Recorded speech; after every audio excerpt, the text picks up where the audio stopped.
Hello students, how are you all? So today I'm going to do this test 1 for you, and this test is basically prepared from the first 2 chapters.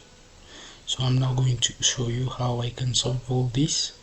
So those students who did subscribe this, I would like to ask you to subscribe it. So let's directly do each of these questions together. So as you see, the test contains 7 questions as can be shown, and 4 of them are fill in the blanks, and 3 of them are easy workout questions. So they are so simple. So I'm going to show you how you can do all this. Here comes the first question. The value of k for which this differential equation can be exact is. So you need to recall what an exact differential equation is. Student, if you remember in class we studied that in a certain differential equation is said to be exact if the partial derivative of m, which is a coefficient of dx with respect to y, is the same as the partial derivative of n, which is a coefficient of dy with respect to x. So in our case, our m and n are these two. As you see, our m is this and our n is this, which actually are coefficients of dx and the coefficient of dy. Thus the procedure goes like this. So your m of xy is xy squared plus 2kx squared y, as you see, and your n of xy is x cubed plus x squared y. So now here you need to carry out partial derivative of n with respect to y and partial derivative of n with respect to x and equate the two. So as you are doing that, my is going to be the same as nx. So the partial derivative of m with respect to y comes to be, it can be shown, 2xy plus 2kx squared, because as you are performing partial derivative of this with respect to y, it will be 2xy, 2 comes down, and 2xy plus here 2kx squared. Partial derivative of n with respect to x is going to be, this is going to be 3x squared plus 2xy. So for this differential equation to be exact, necessarily my and nx must be identical. So as you see, these two are obtained to be identical. We do have expressions here to be cancelled. These 2xy can be cancelled by 2xy. Then we are left with 2kx squared is equal to 3x squared. And one more again here, we can cancel x squared by x squared, assuming that x is different from 0, because x is standing for, you see, general dependent expression. So what we are left with is k to be 3 over 2. So for this particular differential equation to be exact, necessarily the value of k here must be 3 over 2.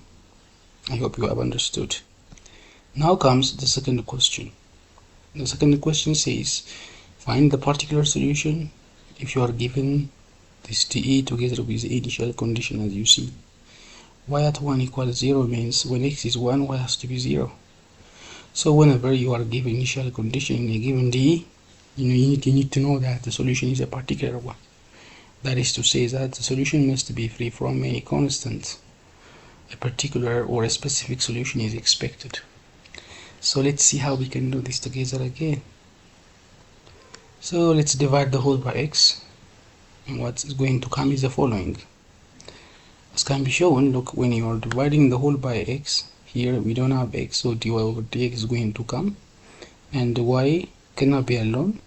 As you are dividing by x, y over x is going to come, and here no more x, 2 times e to the power of minus y over x comes.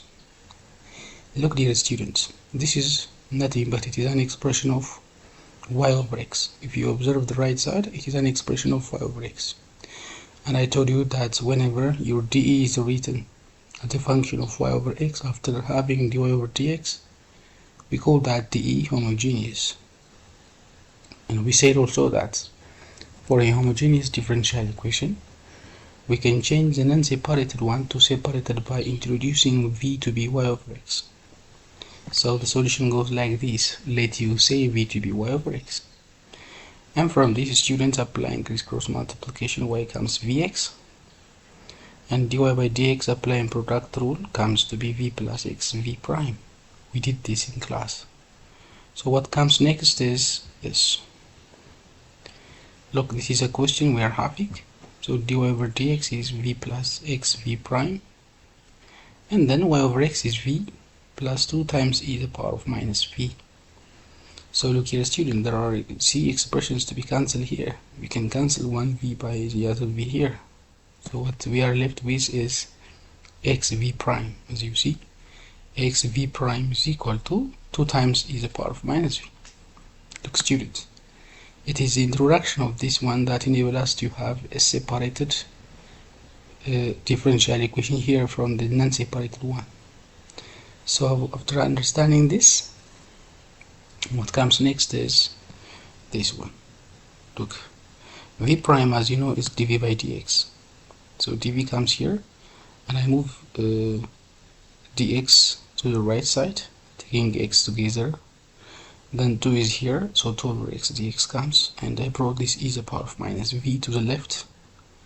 And as you are doing that, you need to divide the whole by e to the power of minus v.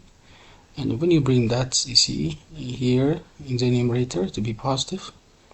So e to the power of v dv is equal to 2 over x dx comes. Now let's apply direct integration.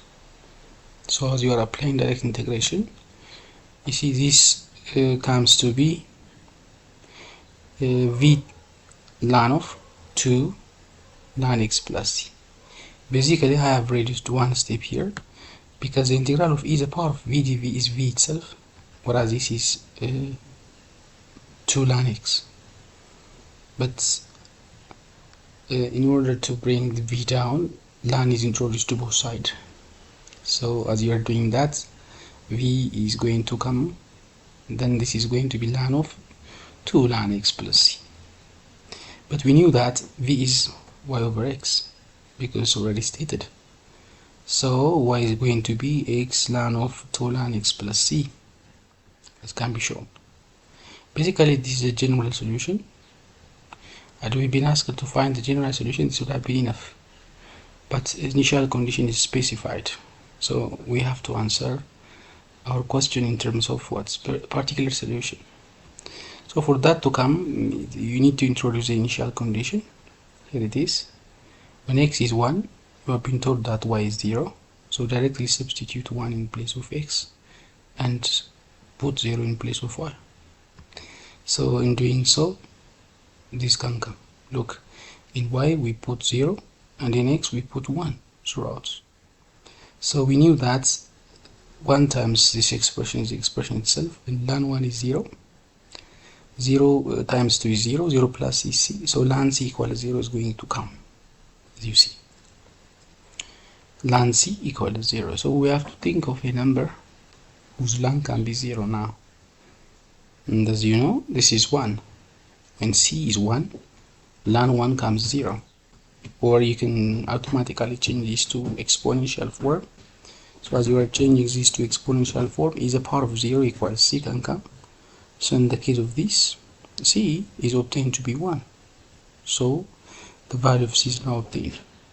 So once you obtain c, where do you substitute? You directly substitute this c in the obtained general solution. Look, here it is. This was the general solution, so we need to substitute the obtained value c there.